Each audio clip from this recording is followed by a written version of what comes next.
Bonsoir les enfants. L'histoire de ce soir que je vais vous présenter s'intitule « Le voyage du canard heureux ». Cette histoire, écrite et réalisée par le monde des enfants, va bientôt débuter. Mais avant de poursuivre cette histoire, j'aimerais te poser quelques petites questions. T'es-tu brossé les dents? As-tu enfilé ton pyjama? As-tu fait un gros câlin à tes parents? Bien.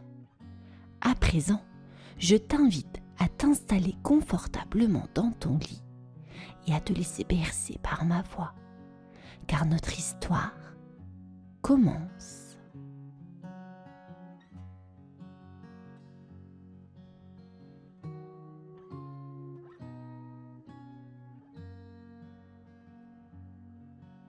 Anatole était un petit canard jaune, toujours joyeux. Il vivait près d'un grand lac avec sa famille et ses amis. Chaque matin, il adorait plonger dans l'eau, faire la course avec les poissons et jouer à cache-cache avec les libellules. Mais un jour, quelque chose d'étrange arriva. Dans le ciel, de grands oiseaux volaient en formant un immense V. Ils chantaient fort, comme s'ils se disaient au revoir. « Où vont-ils » demanda Anatole à sa maman.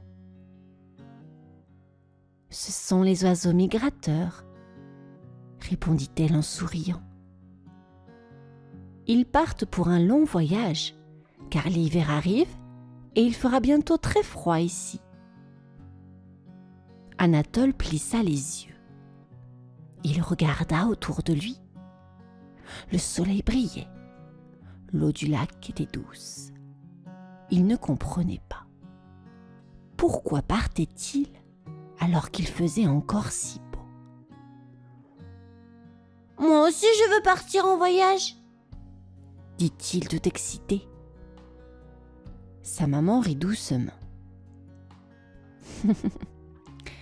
Mais mon petit Anatole, nous sommes des canards qui restent ici toute l'année. Nous savons comment nous réchauffer quand il fait froid. Anatole gonfla ses petites ailes. Mais moi, je veux comprendre. Je veux voir pourquoi ils partent et découvrir ce qui se passe ailleurs. Sa maman hésita un instant. Anatole était un caneton curieux, mais il était encore petit. Pourtant, elle savait qu'il avait un grand cœur et beaucoup de courage. « Si tu veux vraiment partir, sois prudent, » lui dit-elle doucement. « Écoute bien ce que tu rencontreras et surtout, n'oublie jamais le chemin du retour. » Anatole sauta de joie. Il allait partir à l'aventure. Il embrassa sa maman, fit un grand signe à ses amis, puis marcha jusqu'au bord du lac. Le vent soufflait doucement sur son plumage. Il prit une grande inspiration et fit son premier pas vers l'inconnu.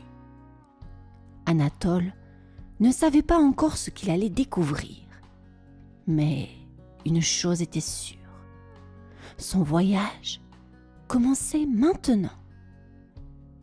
Anatole marchait depuis un moment quand il arriva devant une grande prairie.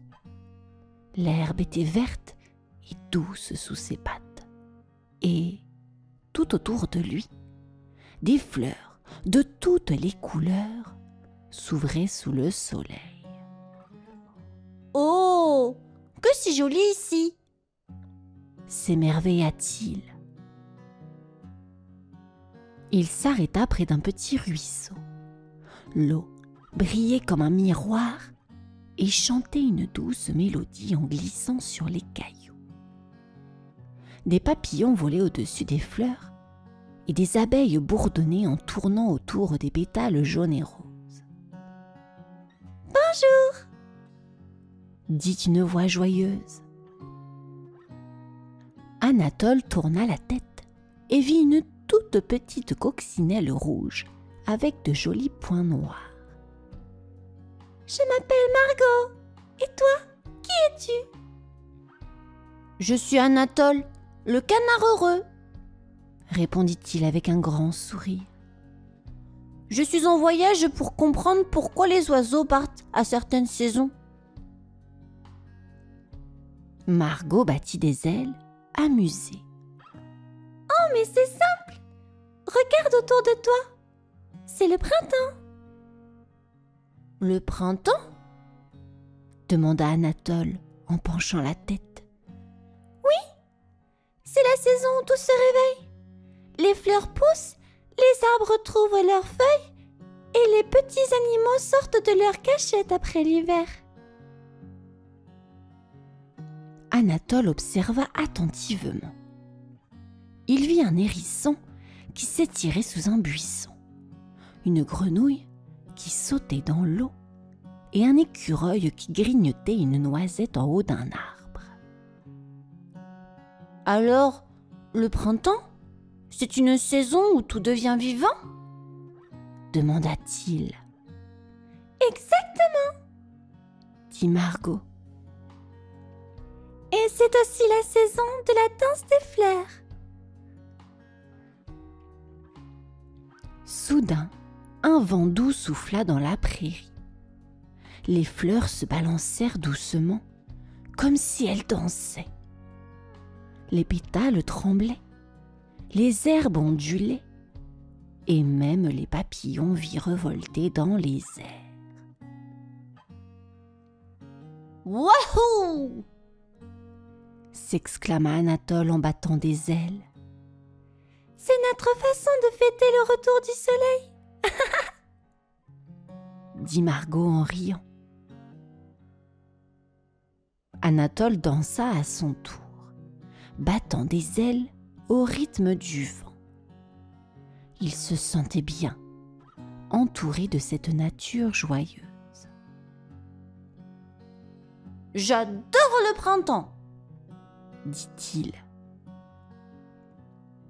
Mais son voyage ne faisait que commencer. Il voulait encore voir d'autres saisons. Alors, après avoir remercié Margot, il reprit son chemin, impatient de découvrir la suite de son aventure. Anatole marchait depuis plusieurs jours. Le soleil brillait fort dans le ciel et l'air était chaud. Il sentait ses petites pattes picoter sur le sol brûlant. « Oh, j'ai soif !» se plaignit-il. Au loin, il entendit un bruit familier.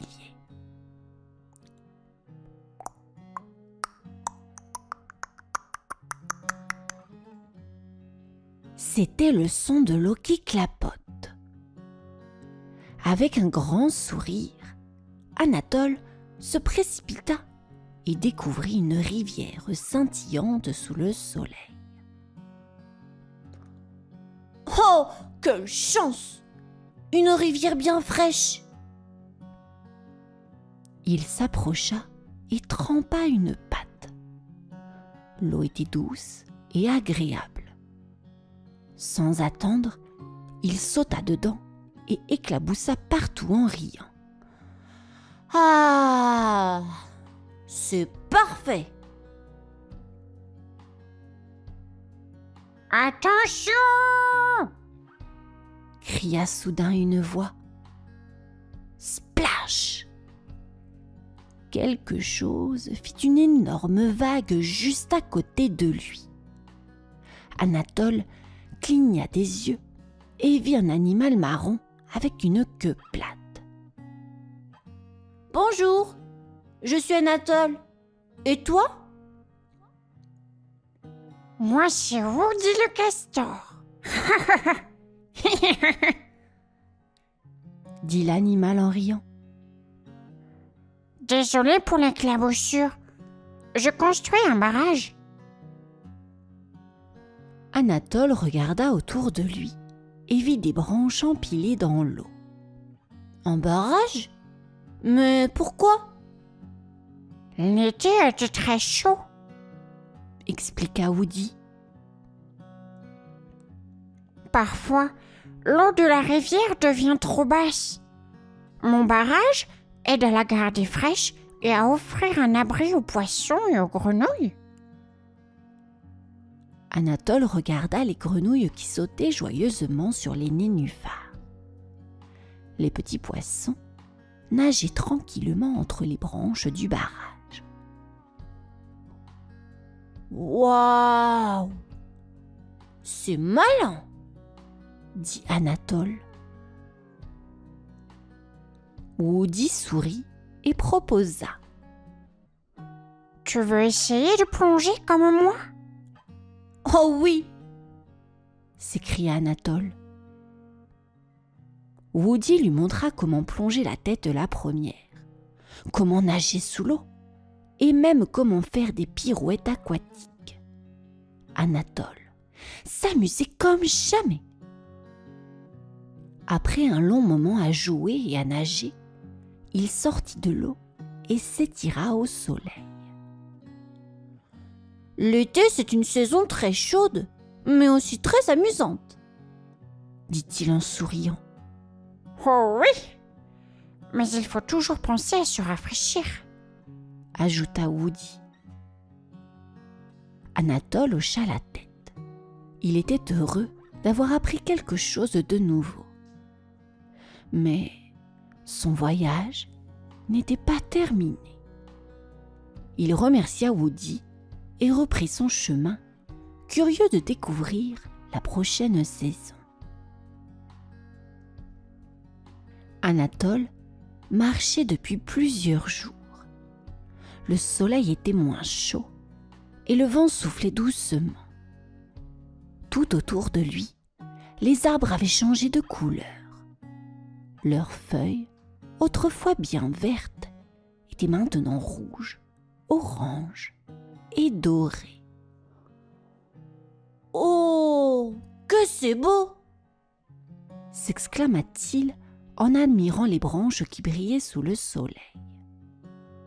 En avançant, il entendit un bruit étrange.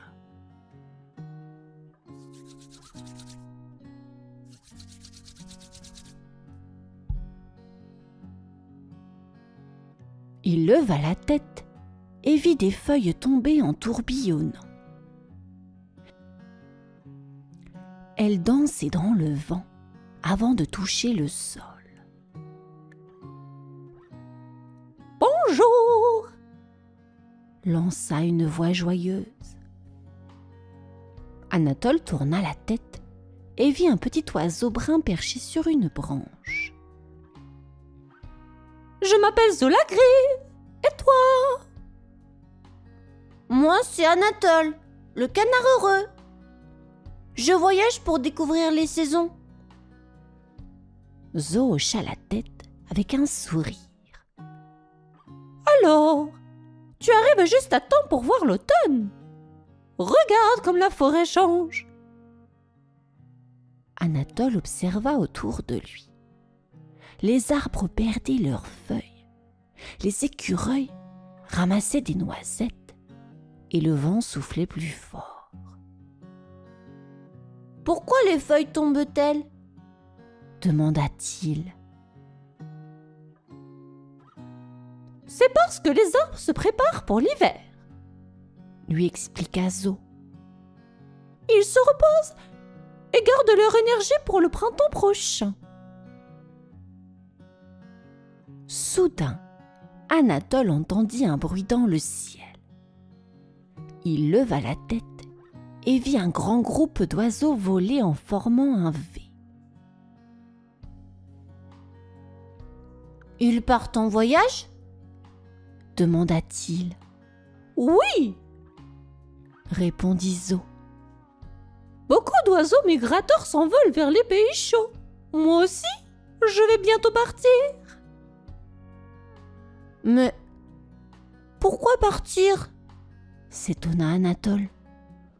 parce que l'hiver ici est trop froid pour moi. Il devient difficile de trouver de la nourriture. Alors, je vais là où il fait plus chaud. » Anatole réfléchit. Il se souvenait maintenant de ce que sa maman lui avait dit avant son départ. « Chaque saison apporte des changements et chacun doit s'adapter. » Zo hocha la tête. « C'est ça! L'automne, c'est la saison des grands changements. »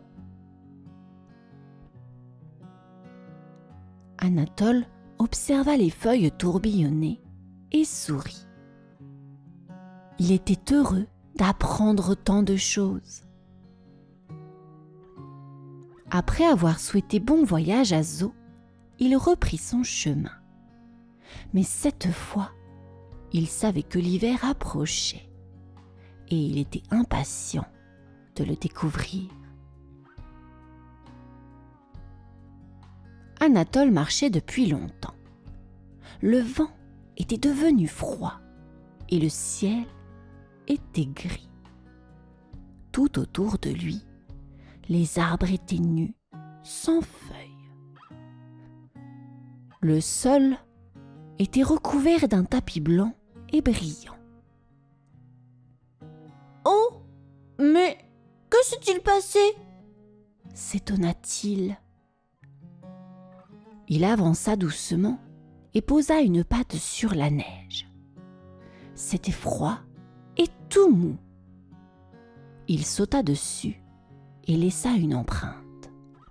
« C'est drôle !» Soudain, il vit un grand lac devant lui. Mais au lieu de briller comme avant, il était tout blanc et dur. « Oh, l'eau a disparu !» Curieux, il s'approcha et posa une patte dessus.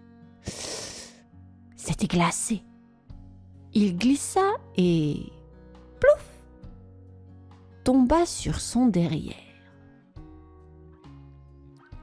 Ouïe, ouïe, ouïe, c'est plus glissant que de l'eau. Hé hé hé, attention où tu mets les pattes, dit une voix amusée. Anatole tourna la tête et vit un petit hérisson recroquevillé sous un tas de feuilles. « Bonjour, moi c'est Anatole. Et toi ?»« Je suis Pinou le hérisson, » répondit l'animal en frissonnant. « Je me prépare à dormir pour l'hiver. »« Dormir ?» s'étonna Anatole. « Oui, moi et beaucoup d'autres animaux hibernons. Il fait trop froid et il n'y a pas assez de nourriture. Alors, nous dormons jusqu'au printemps. » Anatole regarda autour de lui. Il n'y avait ni insectes, ni baies, ni graines comme avant. « C'est vrai, l'hiver change tout. » Pinou se roula en boule sous ses feuilles. « Mais il est aussi très beau. Regarde la neige qui brille. Écoute le silence. C'est une saison calme et douce. »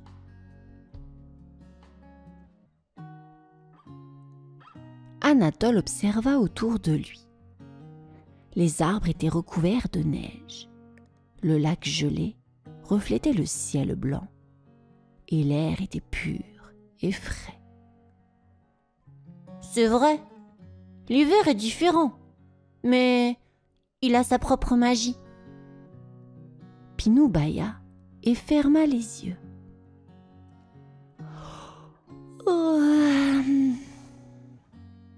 Bonne nuit, Anatole. Profite bien de ton voyage. Anatole sourit et lui souhaita un bon sommeil. Il s'éloigna doucement, laissant ses empreintes dans la neige. Maintenant, il avait compris. chaque saison était unique et précieuse. Mais son voyage n'était pas encore fini. Que découvrirait-il ensuite? Anatole continuait son voyage à travers l'hiver. Le vent soufflait plus fort et la neige tombait en gros flocons blancs.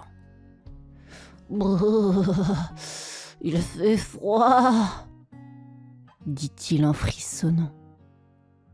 Il avançait lentement dans la neige épaisse. Il ne voyait presque plus rien. Tout était blanc autour de lui. « Où suis-je » murmura-t-il.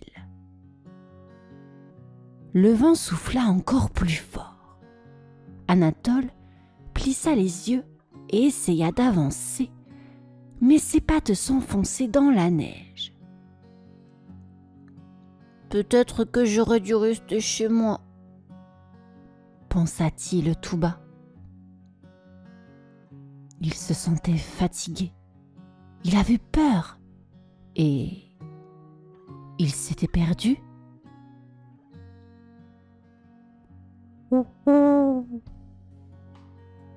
Une voix grave résonna dans le silence.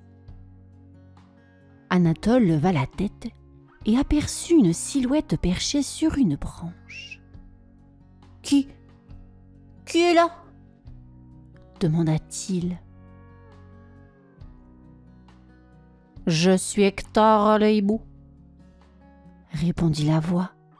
« Tu sembles perdu, petit canard. » Anatole hocha la tête tristement. « Oui, je voulais comprendre les saisons, mais maintenant, je suis fatigué et je ne sais plus où aller. » Hector hocha la tête avec sagesse. « L'hiver peut être difficile, mais il ne dure pas toujours. Viens, repose-toi dans mon arbre. » Anatole grimpa tant bien que mal jusqu'au creux du tronc, où il faisait chaud et sec. « Merci, Hector, » souffla-t-il. Le hibou le regarda avec bienveillance. « Tu as parcouru un long chemin et appris beaucoup. C'est le plus important. Mais le plus important, c'est que tu peux toujours rentrer chez toi. » Anatole ouvrit grand les yeux. « Chez moi ?» Il repensa à son lac, à sa maman, à ses amis. Il se rendit compte que son voyage lui avait beaucoup appris, mais qu'il avait envie de rentrer et de partager tout ce qu'il avait découvert. « Oui, il est temps pour moi de rentrer. » Hector hocha la tête, content de voir le canard retrouver son courage. « Dès que la tempête se calmera, suis la rivière, elle te ramènera à ton lac. » Anatole se blottit un instant dans le creux de l'arbre, écoutant le vent souffler dehors. Il savait maintenant qu'il n'était pas perdu. Il avait trouvé ce qu'il cherchait et il était prêt à rentrer chez lui. Anatole ouvrit les yeux et s'étira. « C'est le moment, » murmura-t-il. « Je vais rentrer chez moi. » Hector le hibou hocha la tête. « Suis la rivière, Anatole. Elle te guidera jusqu'à ton lac. »« Merci, Hector !» dit le petit canard avec un grand sourire. Anatole battit des ailes et glissa sur la neige. Il trottina jusqu'à la rivière qui coulait doucement sous une fine couche de glace. Il marcha longtemps, traversant des bois silencieux et des prairies couvertes de blanc. En chemin, il revit des endroits qu'il avait découverts pendant son voyage. Il repensa aux fleurs du printemps et à Margot la coccinelle qui lui avait appris la danse des pétales. Il se souvint des plongeons dans la rivière avec Woody le castor pendant l'été. Il sourit en pensant aux feuilles d'automne et à Zo la grive qui s'envolait vers les pays chauds. Et il repensa à Pinou le hérisson qui dormait bien au chaud sous ses feuilles. « Que de belles rencontres !» se dit-il en avançant. Soudain, au loin, il aperçut quelque chose de familier. « Oh, mon lac !» Anatole se mit à courir aussi vite que ses petites pattes le permettaient. Il arriva au bord de l'eau gelée et regarda autour de lui. « Anatole !» Une voix joyeuse le fit se retourner. C'était sa maman, qui battait des ailes de bonheur. « Maman, je suis rentrée !» Il se précipita dans ses bras, tout heureux de retrouver sa famille. « Oh, mon petit Anatole, comme tu m'as manqué !» raconta sa maman en le serrant contre elle. Ses amis s'approchèrent aussi, curieux. « Alors, comment était ton voyage ?» demanda un autre caneton. Anatole prit une grande inspiration et sourit. « J'ai tout compris. Chaque saison est différente et elles ont toutes quelque chose de magique. » Il raconta ses aventures. Les fleurs dansant au printemps, les rivières joyeuses en été, le vent jouant avec les feuilles en automne et la neige brillante de l'hiver. Ses amis l'écoutaient, fascinés. « Waouh! Tu as appris tellement de choses !» Anatole hocha la tête. « Oh oui, et maintenant, je suis heureux d'être de retour. » Il s'installa dans son nid douillet, regardant la neige tomber doucement sur le lac. Son voyage était terminé, mais il savait que d'autres aventures l'attendaient un jour. Anatole était bien installé dans son nid, tout chaud contre sa maman. Dehors, la neige tombait encore doucement sur le lac gelé. Ses amis s'étaient rassemblés autour de lui, impatients d'entendre la suite de son voyage. « Alors, raconte encore !» demanda un petit caneton curieux. Anatole sourit et prit une grande inspiration. « Eh bien, j'ai découvert que chaque saison a quelque chose de spécial. » Il leur parla du printemps, quand tous se réveillent et que les fleurs dansent dans le vent avec Margot la coccinelle. Il raconta l'été, où il avait plongé dans la rivière ensoleillée et appris à nager avec Woody le castor. Il expliqua l'automne, quand les feuilles changent de couleur et que Zo la grive part pour les pays chauds.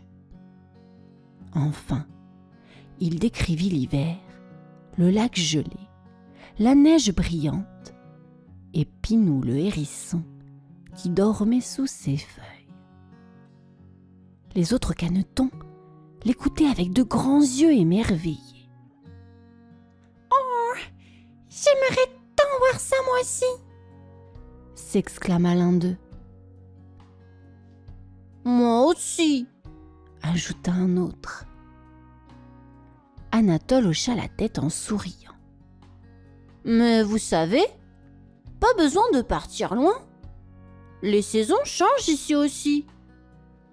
Regardez autour de vous. » Les petits canetons tournèrent la tête. L'hiver était encore là, mais bientôt, la glace du lac fondrait. Les premières fleurs pousseraient sous la neige et les oiseaux reviendraient chanter. « C'est vrai !» dit l'un d'eux en riant. « Nous allons voir tout ça ici !» ajouta un autre. Anatole était heureux. Il avait fait un long voyage, mais il avait compris une chose importante. L'aventure n'était pas seulement dans les endroits lointains. Elle était aussi juste devant soi, à chaque instant. Alors, au printemps, on pourra danser avec les fleurs ? Demanda un caneton. Et en été, on fera des plongeons ? Et en automne, on jouera avec les feuilles. Anatole hocha la tête. Oui, chaque saison est une nouvelle aventure. Tout le monde sauta de joie. La nuit tombait doucement sur le lac. Les étoiles brillaient dans le ciel. Et Anatole, bien au chaud dans son nid, s'endormit avec un sourire. Son voyage était terminé, mais il savait qu'une nouvelle aventure commencerait bientôt.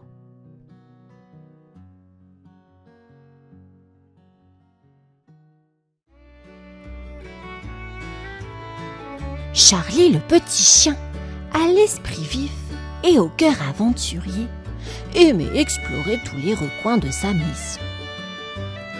Un après-midi ensoleillé, il décida de grimper dans le grenier poussiéreux, un endroit mystérieux où les trésors oubliés attendaient d'être découverts.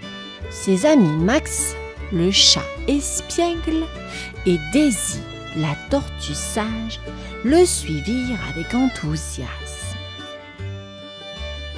En fouillant parmi les vieilles malles et les cartons empilés, Charlie tomba sur un magnifique bateau en carton, légèrement abîmé par le temps, mais encore assez solide pour un nouveau voyage imaginaire. « Regardez ce que j'ai trouvé !» s'exclama Charlie, ses yeux brillants de curiosité.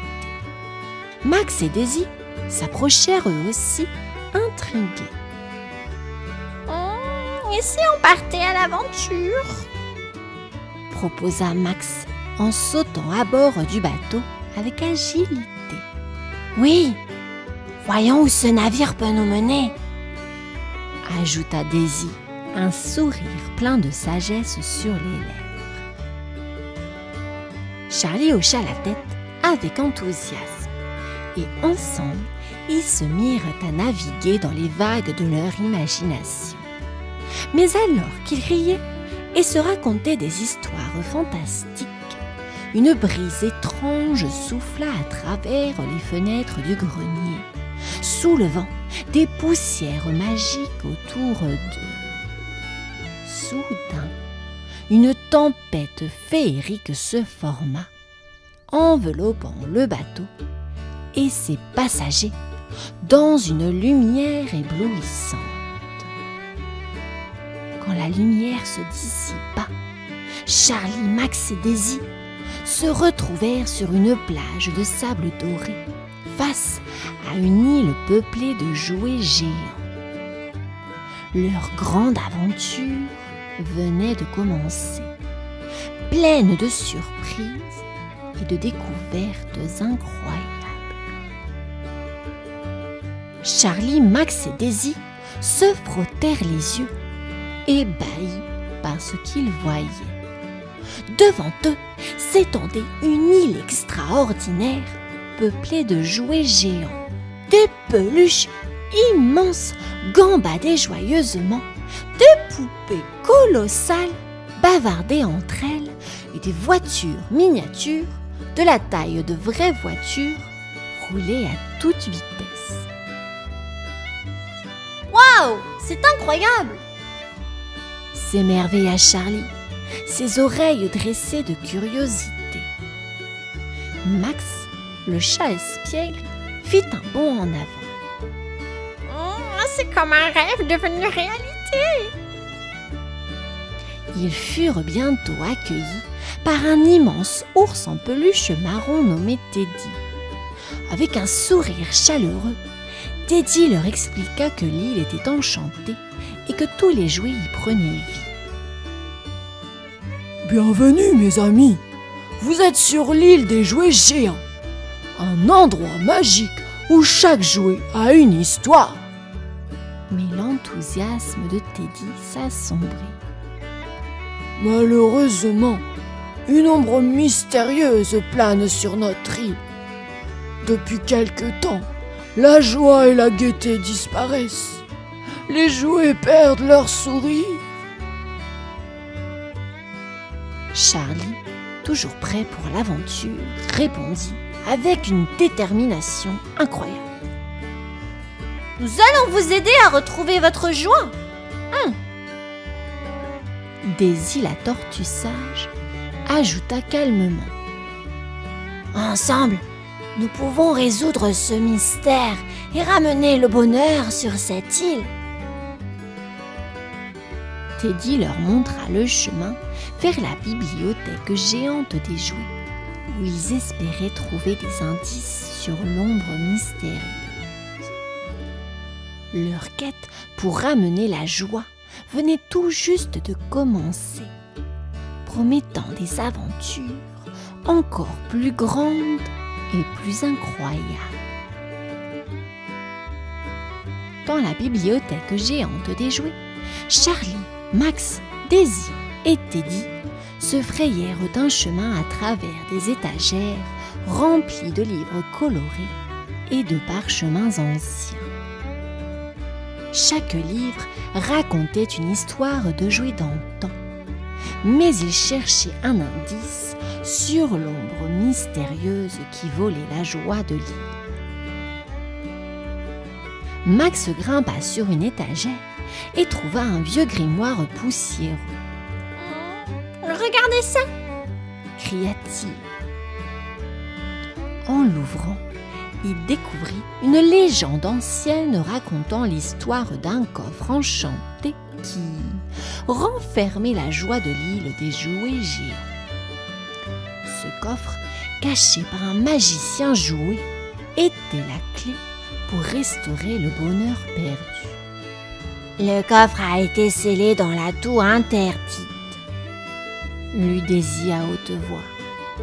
Mais il a été trouvé par une ombre maléfique, un jouet oublié appelé Zorro le marionnettiste. Teddy, le cœur lourd, hocha la tête. Nous devons atteindre cette tour interdite et récupérer le coffre. Charlie, avec une lueur d'aventure dans les yeux, déclara: Nous allons sauver cette île et ramener la joie. Le groupe se mit en route, traversant une forêt de blocs de construction géants où chaque pas résonnait comme un écho lointain. Ils bravèrent des champs de poupées parlantes, offrant des indices précieux à chaque coin. Enfin, ils atteignirent un lac de larmes de peluche où les jouets pleuraient doucement leur bonheur perdu. Malgré les défis, l'esprit d'aventure et d'amitié de Charlie et ses amis ne faiblit pas. Leur quête pour retrouver le coffre enchanté et ramener la joie promettait des épreuves encore plus grandes, mais ensemble, ils savaient qu'ils pouvaient surmonter n'importe quel obstacle. Charlie, Max, Daisy et Teddy se tenaient devant la tour interdite. Une structure imposante faite de briques de construction géante et entourée d'un fossé rempli de gelées colorées. « Nous devons monter jusqu'au sommet !» dit Charlie, déterminé. Leur ascension commença avec des rires et des défis. Ils escaladèrent des échelles faites de crayons de couleur géants sautèrent par-dessus des gouffres remplis de peluches moelleuses et se balancèrent sur des cordes faites de fils de lait. Max, toujours espiègle, fit des pirouettes acrobatiques, tandis que Daisy usait de sa sagesse pour résoudre des énigmes complexes gravées sur les murs. À mi-chemin, ils rencontrèrent des gardiens mécaniques, des soldats de plomb animés qui défendaient la tour. Teddy utilisa sa taille imposante pour les distraire, tandis que Charlie et Max glissaient habilement entre leurs jambes métalliques. Daisy, avec son calme légendaire, trouva un passage secret qui les mena directement à la salle du trône de Zorro le marionnettiste. Là, ils virent le coffret enchanté, mais Zorro se tenait devant, son ombre projetant une aura de tristesse. « Qui ose troubler mon royaume ?» grogna-t-il. Charlie s'avança courageusement. « Nous sommes ici pour ramener la joie aux jouets de cette île !» Zorro éclata de rire. « La joie ? Elle m'a été volée quand j'ai été oublié. Pourquoi devrais-je la rendre ?» Charlie, avec une compassion touchante, lui répondit. « Parce que chacun mérite d'être heureux, même toi, Zorro. » Les mots de Charlie résonnèrent dans le cœur de Zorro. Peut-être, pensa-t-il, la joie pouvait-elle revenir, même pour un jouet oublié comme lui. La confrontation finale se préparait et l'espoir de ramener la joie grandissait dans le cœur de nos héros. Face à Zorro le marionnettiste, Charlie sentit son cœur battre plus fort. Zorro, une marionnette à l'apparence intimidante, tenait le coffre enchanté entre ses mains. « Pourquoi devrais-je vous écouter ?» demanda-t-il, une lueur de tristesse dans les yeux. Charlie, avec douceur, répondit. « Parce que tout le monde mérite une seconde chance, même les jouets oubliés. » Zorro, surpris par ces paroles, hésita un instant. « Vous ne comprenez pas. J'ai été oublié et laissé de côté. Pourquoi devrais-je rendre la joie aux autres ?» Avec son espièglerie habituelle, Max fit un bond en avant. « Parce que partager la joie, c'est ce qui la rend encore plus belle. » Daisy, sage comme toujours, ajouta.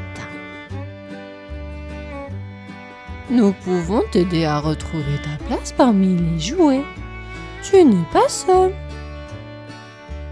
Teddy s'approcha alors, tendant une patte amicale. « Nous voulons tous être tes amis, Zorro. » Touché par leur sincérité, Zorro sentit son cœur de bois se réchauffer. « Peut-être ai-je été trop dur, » murmura-t-il. Avec un soupir, il tendit le coffre enchanté à Charlie. « Prenez-le. Ramenez la joie à toute cette île. » Charlie ouvrit le coffre, libérant une lumière éclatante qui enveloppa toute la tour. La magie du coffre restaura immédiatement la joie et la gaieté des jouets. Les gardiens mécaniques se mirent à danser. Les murs froids de la tour se transformèrent en couleurs vives et joyeuses. Zorro, sentant la chaleur de la joie revenir en lui, sourit pour la première fois depuis longtemps. « Merci, mes amis. Vous m'avez montré que je ne suis pas seul. » Charlie, Max, Daisy et Teddy se serrèrent autour de Zorro. « Nous serons toujours là pour toi, » dit Charlie. Le groupe, désormais uni par une amitié indéfectible, commença à descendre la tour, prêt prêts à partager leur joie retrouvée avec toute l'île des jouets géants. En descendant de la tour, Charlie, Max, Daisy, Teddy et Zorro furent accueillis par une explosion de couleurs et de rires. La lumière du coffre enchanté s'était répandue sur toute l'île, redonnant vie et joie à chaque jouet. Les peluches géantes dansaient, les poupées colossales chantaient, et les voitures miniatures roulaient en rond avec des klaxons joyeux. Teddy, ému aux larmes, prit la parole. Grâce à vous, la joie est de retour sur notre île. Merci, Charlie, Max, Daisy. Et merci à toi, Zorro. Zorro, le cœur léger, sourit à ses nouveaux amis. Je suis désolé pour le mal que j'ai causé. Vous m'avez montré que même les jouets oubliés peuvent trouver leur place. Charlie, avec un clin d'œil malicieux, déclara. Tout le monde mérite d'être heureux. Et maintenant, il est temps de célébrer. Une grande fête fut organisée au centre de l'île. Des guirlandes de fleurs géantes furent suspendues. Des tables remplies de bonbons et de gâteaux apparurent comme par magie. Les jouets dansaient, jouaient et partageaient des histoires. Charlie et ses amis furent acclamés en héros.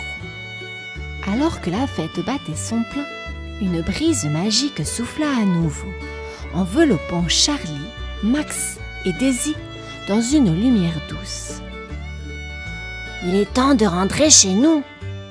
dit Daisy. Teddy et Zorro les accompagnèrent jusqu'à la plage. « Nous ne vous oublierons jamais !» dit Teddy en essuyant une larme. Charlie, Max et Daisy montèrent à bord de leur bateau en carton. « Hé, nous reviendrons un jour !» promit Charlie. La brise magique les transporta de nouveau, et en un clin d'œil, ils se retrouvèrent dans le grenier de leur maison, entourés de poussière dorée. Le bateau en carton reposait paisiblement à sa place, comme si rien ne s'était passé. Charlie regarda ses amis avec un sourire. « Quel voyage incroyable !» Max fit un saut de joie. Et ce n'est que le début de notre aventure. Daisy, sage et sereine, ajouta. Avec des amis comme vous, chaque jour est une nouvelle aventure. Et ainsi, Charlie, Max et Daisy retournèrent à leur vie quotidienne, mais avec des souvenirs précieux et un cœur plein de joie, prêts pour de nouvelles aventures fantastiques.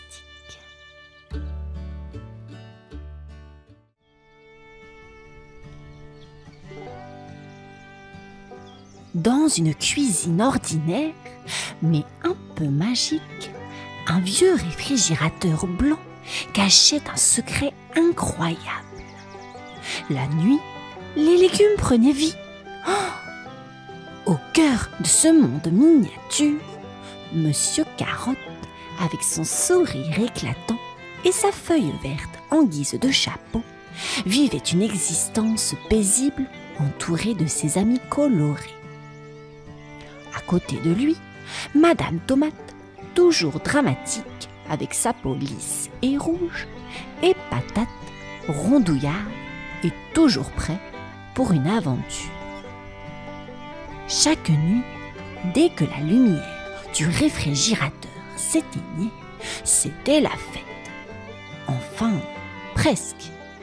Le roi des légumes, Brocoli, imposait des règles strictes. Ce légume vert et imposant, avec sa couronne de tiges, était obsédé par l'ordre. « Pas de saut dans la salade, pas de bataille de petits pois !» donnait-il constamment. Ces ordres sévères laissaient peu de place à l'amusement. Monsieur Carotte, cependant, rêvait de plus. Il se souvenait des histoires de ses ancêtres sur une époque où les légumes vivaient librement, dans la joie et l'harmonie. Un soir, alors que Brocoli sermonnait encore sur les dangers des mélanges de fruits et de légumes, Carotte sentit qu'il était temps de changer les choses. Il rassembla ses amis pour une réunion secrète, déterminé à redonner au réfrigérateur sa joie perdue. Ce soir-là, après que Brocoli ait fini son énième discours sur la discipline, Monsieur Carotte prit une grande inspiration et chuchota à ses amis de le suivre. Dans un coin caché du réfrigérateur, à l'abri des oreilles indiscrètes, il rassembla Madame Tomate, Patate et quelques autres légumes fidèles. L'air était chargé de suspense. « Mes amis, » commença Monsieur Carotte avec une voix tremblante, mais déterminée. « Nous ne pouvons plus continuer ainsi. Brocoli nous prive de notre joie de vivre. Il est temps de changer les choses. » Madame Tomate, les yeux écarquillés, demanda. Mais que pouvons-nous faire, Carotte? Brocoli est si puissant. Monsieur Carotte se pencha en avant, ses feuilles frémissant d'excitation. J'ai entendu parler de la légendaire glace de l'unité, une crème glacée magique capable de restaurer l'harmonie. Si nous la trouvons, nous pourrons montrer à tous les légumes que la liberté et la joie sont possibles. Les légumes échangèrent des regards hésitants, mais pleins d'espoir. Patate, toujours prêt pour une aventure, se redressa et déclara: « Je suis avec toi, Carotte. Ensemble, nous pouvons le faire. » Le groupe de légumes, maintenant une équipe déterminée, décida de se lancer dans cette quête audacieuse. Leur premier objectif, sortir du réfrigérateur sans être détecté par Brocoli. La rébellion venait de commencer, et avec elle, l'espoir d'un avenir meilleur. Avec le plan en tête et le courage dans le cœur, Monsieur Carotte, Madame Tomate, Patate et leurs nouveaux alliés, Banane et Fraise, se faufilèrent hors de leur coin secret. Ils passèrent devant les étagères de yaourt endormis et les bouteilles de jus endormies, tous silencieux dans la nuit glaciale du réfrigérateur. Leur première étape les mena au territoire des fruits. Ce monde coloré et parfumé était bien différent de leur royaume des légumes. Les fruits, connus pour leur exubérance, les accueillirent avec curiosité. Pomme, le sage du groupe, les écouta attentivement. « La glace de l'unité, dites-vous? Oh, c'est une quête noble. Vous devrez traverser le bac à légumes, puis affronter les gouttes d'eau givrée. » Déterminés, les amis se mirent en route. Le bac à légumes était un véritable labyrinthe de feuilles de laitue et de branches de céleri. Grâce à l'ingéniosité de Patate et à la souplesse de Banane, ils parvinrent à surmonter les obstacles. Cependant, les gouttes d'eau givrée s'avérèrent plus redoutables. Ces gouttes glacées tombaient sans prévenir, transformant le sol en patinoire. Fraise glissa, mais fut rattrapée par Carotte à la dernière seconde. Ensemble, en s'aidant les uns les autres, ils franchirent ce passage périlleux. Enfin, ils arrivèrent au cœur glacé du réfrigérateur, prêts à affronter la gelée géante pour obtenir la glace de l'unité. La quête devenait de plus en plus intense, mais leur amitié et leur détermination ne faiblissaient pas. Au cœur glacé du réfrigérateur, nos héros se retrouvèrent face à la redoutable gelée géante. Elle scintillait sous la lumière faible, imposante et mystérieuse. Sa couleur vive et translucide rendait l'atmosphère à la fois fascinante et effrayante. Qui ose pénétrer dans mon domaine?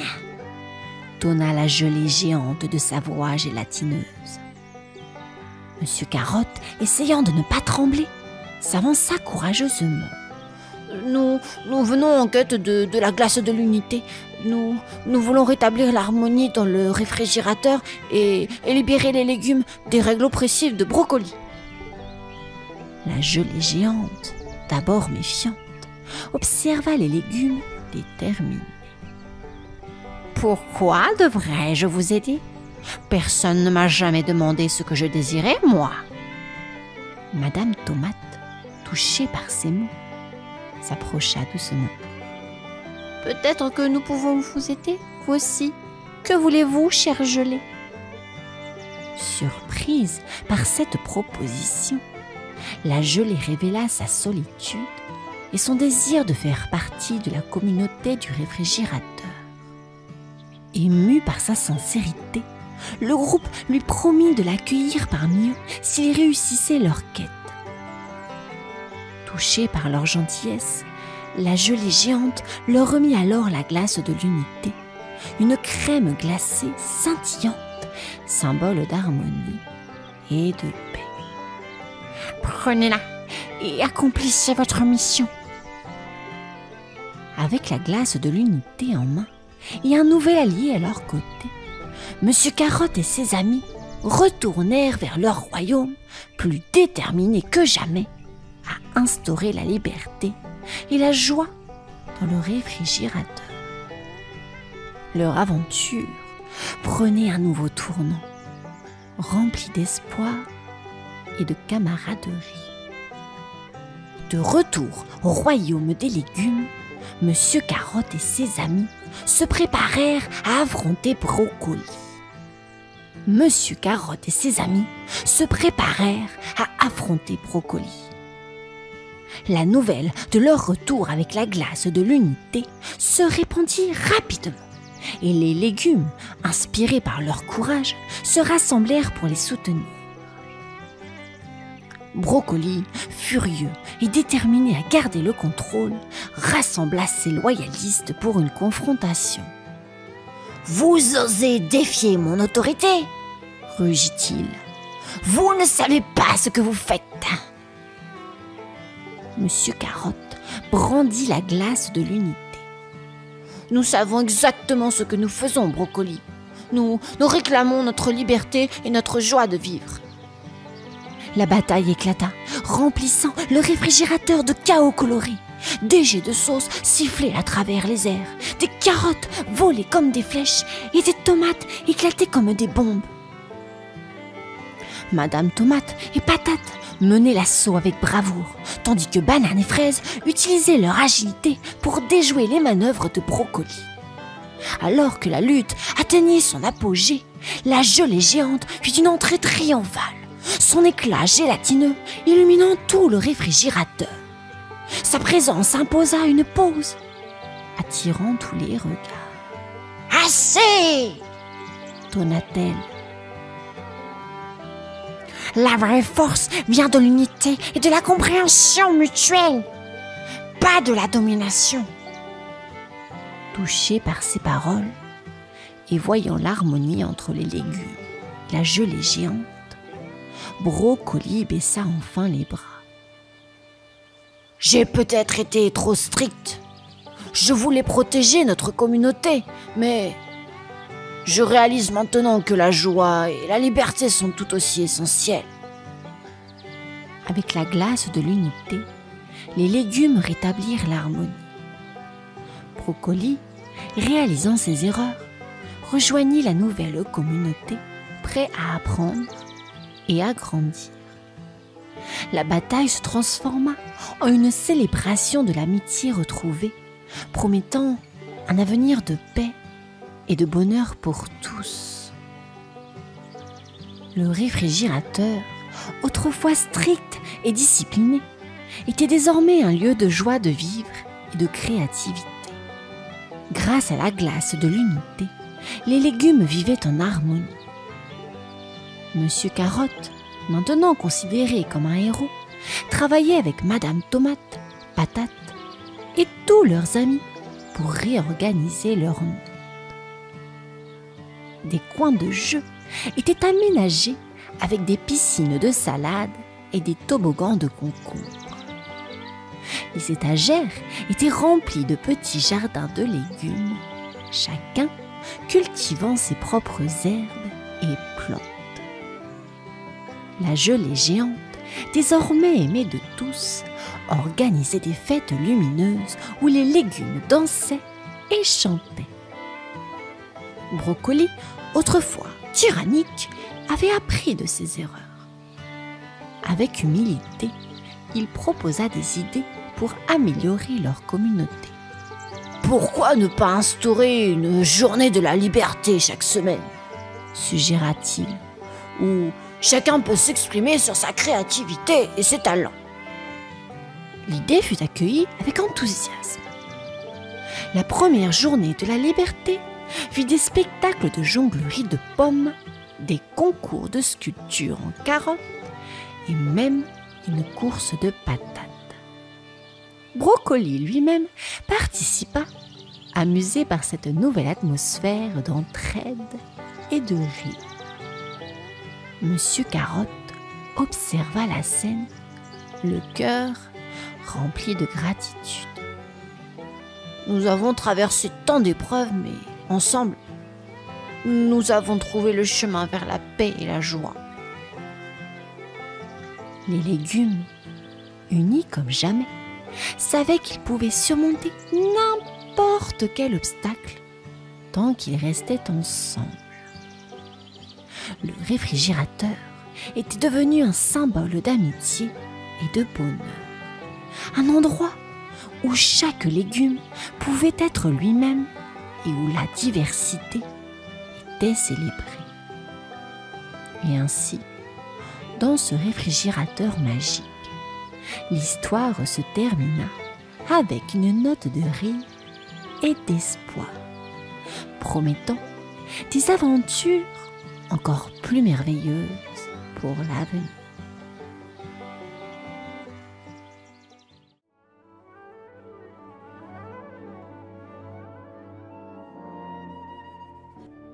Quand la princesse Elsa et la princesse Anna d'Arendelle étaient petites, elles étaient les meilleures amies du monde.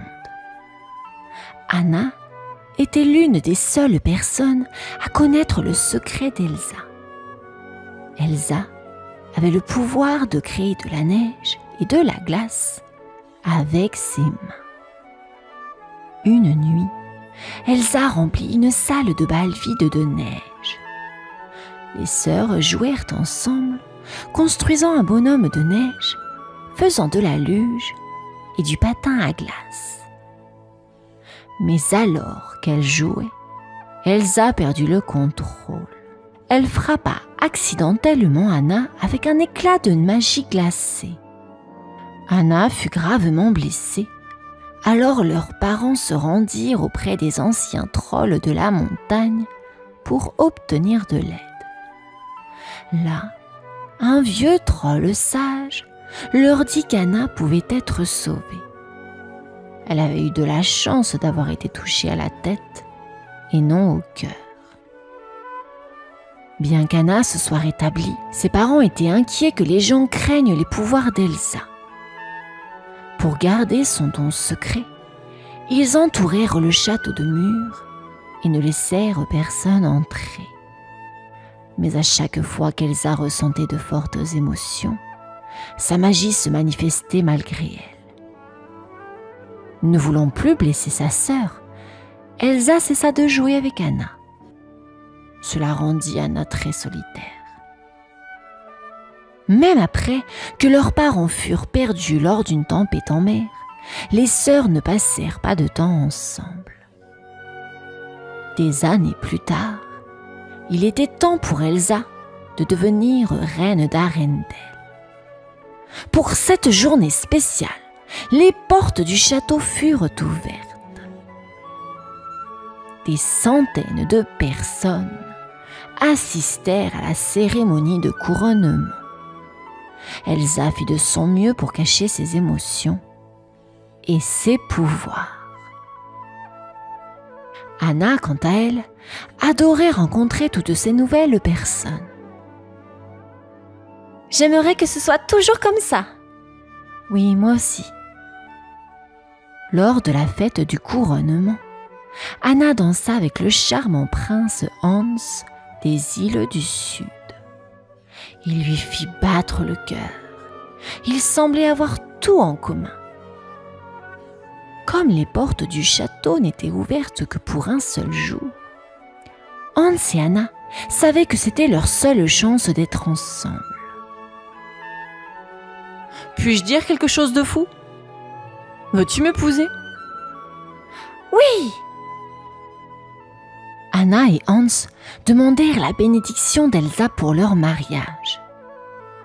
Mais Elsa pensa que leur fiançailles était une mauvaise idée.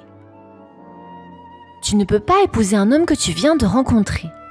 Ma réponse est non. » Anna n'en revenait pas. « Pourquoi me repousses-tu toujours? De quoi as-tu tellement peur ?» Elsa commença à perdre le contrôle. « Ça suffit !» En criant, de la glace jaillit de ses mains. Tout le monde fixait Elsa avec stupeur. Désormais, tout Arendelle connaissait le secret d'Elsa. Paniquée, Elsa s'enfuit vers les montagnes. Anna se sentait horrible. Les pouvoirs incontrôlables d'Elsa avaient créé une terrible tempête d'hiver en plein été. « Je vais la ramener et je vais arranger les choses. » Elle laissa Hans en charge du royaume et partit à la poursuite d'Elsa à cheval. Mais alors qu'Anna traversait le vent violent, son cheval la projeta dans la neige et s'enfuit vers Arendelle. Heureusement, Anna rencontra un récolteur de glace nommé Christophe et son amie reine, Sven. Elle leur demanda de l'aide. « Je sais comment arrêter cet hiver. » Ensemble, ils partirent à la recherche d'Elsa. Alors qu'ils gravissaient la montagne, Anna et Christophe découvrirent un magnifique pays des merveilles d'hiver. Là, ils rencontrèrent un bonhomme de neige enchanté nommé Olaf. Anna le trouva familier. « Olaf, est-ce qu'Elsa t'a construit ?» Olaf sourit. « Oui, pourquoi ? » « Tu sais où elle est ?» demanda Anna. « Oui, pourquoi ?» répondit Olaf avec innocence. Christophe alla droit au but. « Nous avons besoin d'Elsa pour ramener l'été. » Olaf, enthousiaste à l'idée de les aider, s'exclama. « Suivez-moi !» Pendant ce temps, Hans travaillait dur pour aider les habitants d'Arendelle. Mais lorsque le cheval d'Anna revint au château sans elle, Hans comprit qu'il ne pouvait pas rester. « La princesse Anna est en danger. » Hans se tourna vers la foule.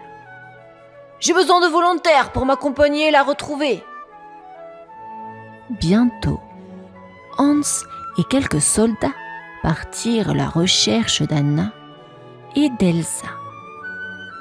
Sur la montagne, Olaf mena Anna et Christophe jusqu'à un immense palais de glace qu'Elsa avait créé avec ses pouvoirs. Même Christophe fut impressionné. « Ça, c'est la glace !» À l'intérieur du palais de glace, Anna expliqua à Elsa la terrible tempête qui ravageait Arendelle. « Ce n'est pas grave, tu peux simplement la faire fondre. » Elsa, inquiète, répondit. « Je ne sais pas comment. »« Ça, c'est pas bon, » répondit Anna. Elsa avait peur que si elle retournait à Arendelle, elle ne ferait qu'aggraver la tempête. Peut-être qu'Arendelle, et même Anna, seraient mieux sans elle. « Que vais-je faire ?» demanda Elsa, désemparée. Anna essaya encore et encore de convaincre Elsa de rentrer à la maison. Mais Elsa avait trop peur de blesser davantage de personnes. Alors qu'Elsa se disputait avec sa sœur, une vague glaciale de magie jaillit de son corps et frappa Anna en pleine poitrine. « Anna !» Anna se releva et regarda Elsa. « Non, je ne partirai pas sans toi, Elsa. »« Si tu vas partir. » Elsa savait ce qu'elle devait faire. Elle utilisa sa magie pour créer un énorme bonhomme de neige. Celui-ci poursuivit Anna, Christophe et Olaf hors du palais, les forçant à se diriger vers une haute falaise. Christophe sortit une corde pour les aider à descendre. « Et si on tombe ?» demanda Anna. « Pouh, il y a 20 pieds de neige fraîche en bas. Ce sera comme atterrir sur un oreiller. Enfin, j'espère, » répondit Christophe. Ils sautèrent par-dessus le bord et atterrirent en toute sécurité sur la neige moelleuse en dessous. Ils avaient échappé au bonhomme de neige, mais Anna avait d'autres préoccupations. Les cheveux d'Anna devenaient tout blancs. « C'est parce qu'elle t'a frappé, n'est-ce pas ?» Christophe emmena Anna chez les trolls, espérant qu'il pourrait l'aider. Là-bas, un des trolls leur expliqua que la magie glaciale d'Elsa avait touché le cœur d'Anna. Si la magie n'était pas inversée, Anna serait bientôt complètement gelée. Seul un acte d'amour véritable pouvait décongeler un cœur gelé. Anna savait qu'elle aimait Hans. Peut-être qu'un baiser de lui pourrait fonctionner. Alors que les amis se précipitaient vers Arendelle, Anna commença à grelotter. Christophe était particulièrement inquiet pour elle. Il commençait à avoir des sentiments pour Anna. À ce moment-là, Hans et ses soldats arrivèrent au palais de glace et attaquèrent Elsa. Alors qu'elle se défendait, Elsa emprisonna l'un des assaillants derrière des pics de glace. Hans lui cria « Reine Elsa, ne soyez pas le monstre qu'ils craignent !» Elsa hésita, mais dans ce moment de doute, elle fut assommée. Les attaquants la ramenèrent à Arendelle et la jetèrent dans le donjon. Quand Anna arriva à Arendelle, elle dit au revoir à Christophe et à Olaf, puis se précipita pour voir Hans. Une fois seule, Anna demanda à Hans de la sauver avec un baiser. Mais Hans se refusa. Anna réalisa alors qu'il avait seulement fait semblant de l'aimer. Son véritable objectif était de prendre le contrôle d'Arendelle en se débarrassant d'Anna et d'Elsa. Il ne reste plus qu'à tuer Elsa et à ramener l'été. Hans laissa Anna seule et grelottante. Heureusement, Olaf la trouva et l'aida à se réchauffer près du feu. mais Anna devenait de plus en plus faible. Alors qu'Anna racontait à Olaf le plan maléfique de Hans, celui-ci jeta un coup d'œil par la fenêtre et vit Christophe courir vers le château. Il comprit alors que Christophe aimait Anna. « Oh, voici ton acte de véritable amour. C'est Christophe que tu dois embrasser. » Avec ses dernières forces, Anna se battit pour sortir du château. Pendant ce temps, Elsa s'était échappée du donjon, mais Hans la poursuivait de près. « Elsa, tu ne peux pas fuir ça !» Il lui raconta ce qui était arrivé à Anna à cause de son coup de magie glacé au cœur. « J'ai essayé de la sauver, mais c'était trop tard. » Elsa s'effondra dans la neige et ferma les yeux. Tout ce qu'elle avait fait pour protéger sa sœur avait échoué, et tout était de sa faute. Non loin de là, Anna se précipitait vers Christophe lorsqu'elle entendit le fracas de l'épée de Hans. Elle se retourna et vit sa sœur, Elsa. Elle était en danger. Au lieu de se sauver et de courir vers Christophe, Anna sauta devant sa sœur. « Non !»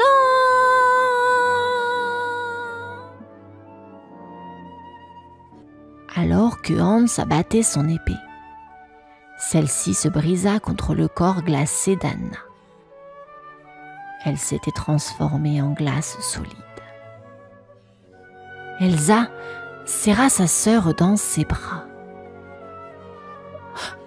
« Oh Anna, non, s'il te plaît, non !» Soudain, Anna commença à se décongeler. Ses bras, redevenus chauds, entourèrent Elsa et les deux sœurs se serrèrent dans les bras l'une de l'autre. En les regardant, Olaf se souvint des paroles du vieux troll sage. « Un acte de véritable amour décongèlera un cœur gelé. » L'amour d'Anna pour Elsa avait sauvé les deux sœurs et le royaume. Bientôt, les deux sœurs redevinrent les meilleures amies du monde. Et l'été revint à Arendelle. Elsa alla même jusqu'à créer un petit nuage de neige pour Olaf afin qu'il ne fonde pas. Un jour, Elsa réserva une surprise à Anna. Les portes du château étaient grandes ouvertes. « Nous ne les fermerons plus jamais. » Les sœurs se sourirent. Désormais, tout était enfin comme cela devait être. Fin de l'histoire, les enfants. Je vous souhaite une bonne nuit. À bientôt.